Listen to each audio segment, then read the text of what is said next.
नमस्कार, मैं doctor Surendra Kumar, assistant professor, department of BEd, SS Khanna girls degree college Allahabad से मैं आप सभी का स्वागत करता हूं।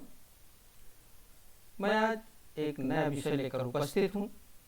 विषय है क्रियात्मक अनुसंधान में समस्या चयन हेतु आवश्यक सावधानियां। मैं विषय पर चर्चा शुरू करूं इससे पहले आपसे एक निवेदन करना चाहता हूं। जिन लोगों ने मेरे चैनल को लाइक और सब्सक्राइब नहीं किया है वो कृपया लाइक और सब्सक्राइब कर लें। बेल आइकन को भी सेलेक्ट करें जिससे मैं जब भी कोई वीडियो यूट्यूब पर अपलोड करूं या अपने चैनल पर अपलोड करूं तो आपको इसकी सूचना तुरंत मिल जाए, इसका नोटिफिकेशन आपको तुरंत प्राप्त हो जाए, जिससे आप लाभान्वित हो सकते हैं। आइए मैं अपने विषय पर चलता हूं। विषय है क्रियात्मक अनुसंधान में समस्या चयन हेतु सावधानियां। Precautions in selection of problems for action research. तो क्रियात्मक अनुसंधान हेतु समस्या का चयन बहुत आवश्यक है, जबकि ये एक दुरूह कार्य है, एक कठिन कार्य है। फिर भी शोधकर्ताओं के द्वारा, शिक्षकों के द्वारा या कार्यकर्ताओं के द्वारा समस्या का चयन किया जाता है। और यहाँ ध्यान देने वाली बात यह है, क्योंकि अनुसंधानकर्ता विद्यालय का शिक्षक ही होता है या विद्यालय के कार्यकर्ता ही होते हैं, इसलिए समस्या जो अध्यापक या जो शिक्षक क्रियात्मक अनुसंधान कर रहा है उसी के द्वारा अनुभव की जानी चाहिए। ऐसा नहीं है कि समस्या किसी और ने अनुभव किया है या समस्या किसी और ने चयन किया है और अनुसंधान करने वाला कोई दूसरा अध्यापक होगा। ऐसा नहीं होना चाहिए। इस बात का ध्यान रखना चाहिए कि समस्या पर अध्ययन जिसके द्वारा किया जा रहा है वह समस्या उसी शिक्षक की होनी चाहिए या उसी शिक्षक के द्वारा अनुभव की जानी चाहिए। नेक्स्ट है, समस्या पर अध्ययन किया जाना अति आवश्यक है। इसका अर्थ यह है कि समस्या पर अध्ययन करना आवश्यक है, उसकी आवश्यकता है। समस्या पर अध्ययन करने से विद्यालय में सुधार हो सकता है। समस्या गंभीर है। समस्या चाहे शिक्षक की हो, चाहे अधिगम समस्या से संबंधित हो, चाहे विद्यालय वातावरण निर्माण से संबंधित हो, सभी विद्यार्थियों के अचीवमेंट से डायरेक्ट या इनडायरेक्ट संबंधित होती हैं। तो इसलिए यह भी निर्धारित किया जाना चाहिए कि जो समस्या आप ले रहे हैं उस समस्या पर सबसे पहले अध्ययन किया जाना बहुत जरूरी है। यद्यपि विद्यालय में बहुत सारी समस्याएं होती हैं, लेकिन कुछ समस्याएं ऐसी होती हैं जिस पर तत्काल अध्ययन किया जाना जरूरी है। तो यह शिक्षकों के द्वारा निर्धारित किया जाना चाहिए। विभिन्न स्रोतों से, विभिन्न कारणों के द्वारा यह सिद्ध किया जाना चाहिए कि समस्या पर अध्ययन किया जाना बहुत ही आवश्यक है। नेक्स्ट है, समस्या के क्षेत्र का निर्धारण सावधानी पूर्वक किया जाना चाहिए। यद्यपि विद्यालय परिवेश में बहुत सारे ऐसे क्षेत्र हैं जिनसे समस्याओं का निर्धारण किया जाता है, यहाँ पर उनका बार बार वर्णन करना थोड़ा सा ठीक नहीं होगा, इसलिए मैं इसको बहुत ही संक्षिप्त रूप में बताऊंगा कि समस्या के क्षेत्र का जब निर्धारण कर लेते हैं तो इसका अर्थ यह होता है कि हम समस्या को सीमांकित कर देते हैं। और जब समस्या को सीमांकित कर देते हैं तो शोधकर्ता का समय और शोधकर्ता का धन बच जाता है। यानी कम समय और कम धन के खर्च करने से ही समस्या पर अध्ययन किया जाना संभव हो पाता है और समस्या का समाधान किया जाता है। तो इसलिए समस्या के क्षेत्र का निर्धारण बहुत ही सावधानी पूर्वक किया जाना चाहिए। नेक्स्ट है, समस्या आवश्यक तथ्यों द्वारा निर्धारित होनी चाहिए। इससे पहले हमने लेक्चर में जो डिस्कस किया था कि ऐसे बहुत सारे तत्व हैं जिनसे समस्या निर्धारित की जाती है। वह तत्व समस्या के निर्धारण में महत्वपूर्ण भूमिका निभाते हैं। जैसे समस्या के क्षेत्र का ज्ञान होना चाहिए, अनुसंधानकर्ता को शिक्षण व्यवस्था के प्रति आलोचनात्मक दृष्टिकोण रखनी चाहिए। शोधकर्ता की कुशाग्रता या इंसाइट ऑफ रिसर्चर, आवश्यकता निर्धारण, नीड ऑफ रिसर्च, शोधकर्ता का अनुभव, एक्सपीरियंस ऑफ रिसर्चर, विचार विमर्श, डिस्कशन, शिक्षकों की संवेदनशीलता, शिक्षकों की उदारता, शिक्षकों की निष्ठा। तो ये सब क्रियात्मक अनुसंधान की समस्या के चयन के तत्व हैं और इन तत्वों के द्वारा समस्या आवश्यक रूप से निर्धारित की जानी चाहिए। नेक्स्ट है, समस्या का वैज्ञानिक विश्लेषण संभव होना चाहिए। तो जो समस्या आपने चयनित किया है या शिक्षक ने चयनित किया है या अनुसंधानकर्ता ने चयनित किया है, उस समस्या का विश्लेषण वैज्ञानिक तरीके से संभव होना चाहिए। वैज्ञानिक तरीके का मतलब कि वैज्ञानिक चरणों का अनुसरण उसमें हो सकता है।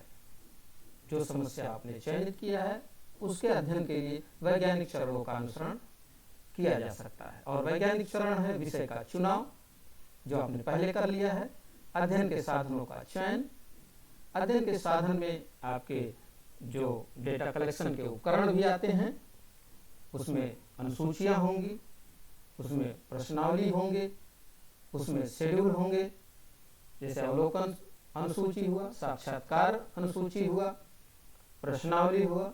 इन सब का चयन किया जा सकता है या इनके माध्यम से आंकड़ों का संग्रहण किया जाना संभव हो।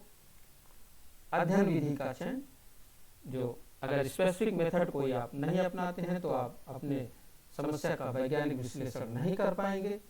तो कौन सी विधि का आप चयन कर रहे हैं अपने समस्या पर अध्ययन के लिए, उस विधि का चयन करना, आंकड़ों का अनुमान लगाना, सैंपल का अनुमान लगाना, सैंपल साइज डिसाइड करना, परीक्षण करना यानी टेस्ट लेना, आप प्री टेस्ट ले रहे हैं, पोस्ट टेस्ट ले रहे हैं,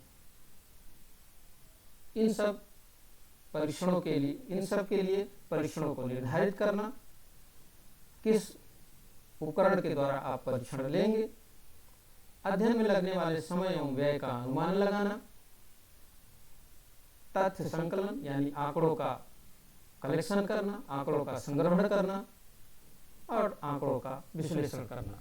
तो ये जो वैज्ञानिक चरण है, ये क्रियात्मक अनुसंधान की समस्या का समाधान करने के लिए अपनाए जाते हैं और निश्चित तौर पर इन सभी चरणों का अनुसरण किया जाता है और ये सब क्रियात्मक अनुसंधान के लिए आवश्यक भी हैं।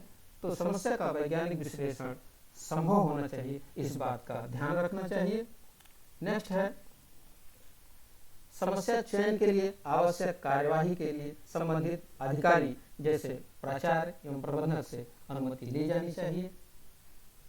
तो यहाँ ये जान लेना आवश्यक है कि अगर आप अपने संबंधित अधिकारी से, वरिष्ठ अधिकारी से अनुमति नहीं लेते हैं, सामान्यतः विद्यालय के अधिकारी प्राचार्य एवं प्रबंधक होते हैं, अगर उनसे अनुमति नहीं लेंगे तो आप किसी भी विषय पर क्रियात्मक अनुसंधान नहीं कर पाएंगे, या अगर करेंगे उस पर क्रियात्मक अनुसंधान तो हो सकता है बीच में ही प्रबंधक या प्राचार्य के द्वारा रोक दिया जाए, तो उस पर किया गया अनुसंधान कार्य, उस पर लगा समय, उस अनुसंधान कार्य में लगा धन आपका व्यर्थ हो जाएगा।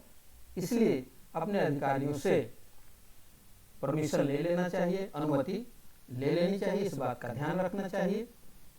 नेक्स्ट है, समस्या पर अध्ययन शोधकर्ता के कार्यस्थल पर होना संभव है।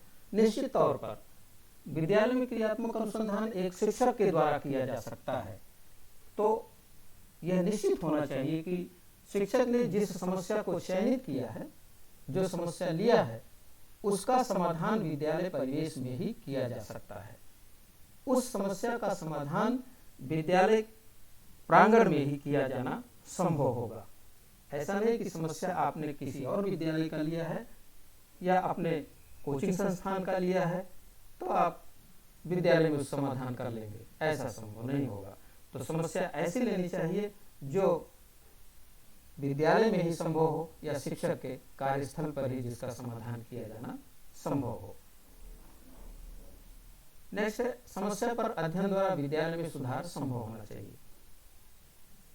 ये ध्यान देने वाली बात है कि जब हम क्रियात्मक अनुसंधान हेतु तो समस्या का चयन करते हैं तो इसीलिए हम समस्या का चयन करते हैं कि उस समस्या पर अध्ययन करने से विद्यालय में सुधार होगा, विद्यालय की कार्यप्रणाली में सुधार होगा, विद्यार्थियों के लिए अधिगम वातावरण अच्छा बनेगा, शिक्षकों के द्वारा नई नई तकनीकियों का प्रयोग किया जाएगा और कक्षा में जो कक्षागत वातावरण है, जो अध्ययन का माहौल है, वह सही बनेगा और विद्यार्थियों का उपलब्धि ऊंचा होगा।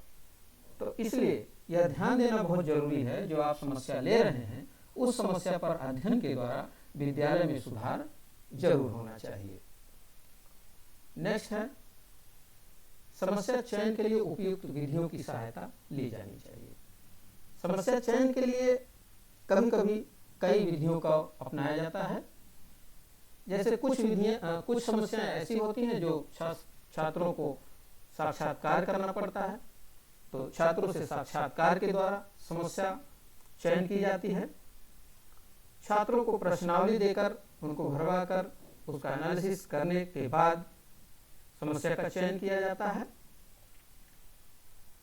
उपलब्ध परीक्षणों के द्वारा उनके अचीवमेंट से संबंधित अगर समस्या लेनी है तो उपलब्ध परीक्षण को देखकर उसके आधार पर समस्या का चयन किया जाता है।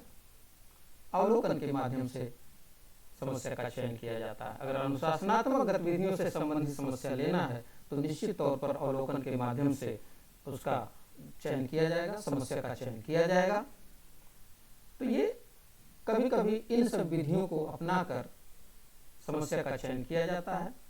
तो यह सावधानी रखनी चाहिए कि जिस तरह की समस्या है उसको विभिन्न विधियों के माध्यम से जांच लेना चाहिए या विभिन्न विधियों के उपयोग से समस्या का चयन किया जाना चाहिए, तभी वो वास्तविक रूप में उस समस्या का स्थापना हो पाएगा।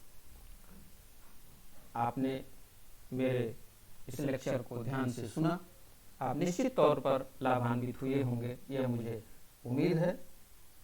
आपने मेरे लेक्चर को ध्यान से सुना, इसके लिए आपको बहुत बहुत धन्यवाद।